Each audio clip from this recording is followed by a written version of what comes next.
նախարար, ասում եք պիտի ստանան բարձր աշխատավարձ, պիտի պետք է, այսինքն ապառնի եղանակով մենք դեռ խոսում ենք, բայց փաստացի այդ մարդիկ 4 ամիս աշխատավարձ չեն ստացել։ Հիմա ուսապ համատարած երևույթ է, այնպես չի, որ այդ մի պոլիկլինիկայի խնդիրն է, մենք ուղղակի ընտրանքային կարգով ենք այդտեղ մտել։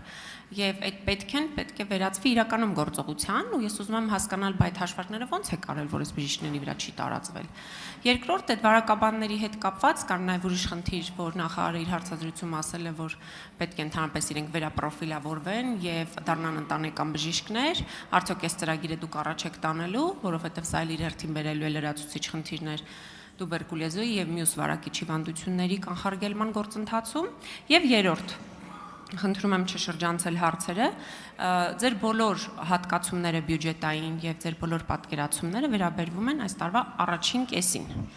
Ես ուզում եմ հասկանալ ինչ է սպասվում տարվա երկրորդ կեսին, հունիսից հետո ապահովագրական համակարգը արդյոք շարունակելու է այս տեմպով, այս պայմաններով աշխատանքը։ Շնորհակալություն։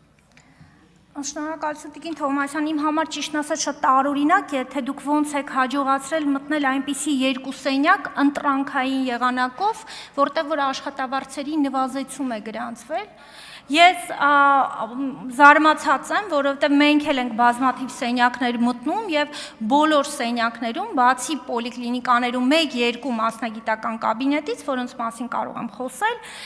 բոլորի մոտ գրանցվել է բարձրացում, շատ զարմանալի է, թե ոնց հենց երկուսը մտակ, մյուս սենյակները չմտակ, կամ օրինակ քաղաքացիների հետ չխոսեցիք եւ ընդհանրապես ես չեմ տեսնում, որ դուք քաղաքացիների շահը նույնպես բարձրաձայն եք դրական թեկուզ առումով։ Ինչ վերաբերվում է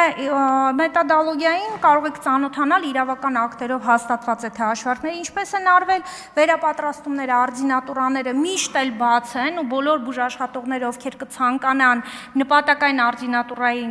միջոցով վերապատրաստվել, կարող են վերապատրաստվել, իսկ ինչ վերաբերվում է շարունակությանը, դուք եք օրենքը հաստատել, թե կարծեմ դուք չեք մասնակցել, դեմ եք քվեարկել օրենքին երևի, օրենքը ընդունված է եւ ինքը փուլային ներդրվելու է, ես այդտեղ որևէ ռիսկ չեմ հասկանում ձեզ մոտ ինչու է առաջանում։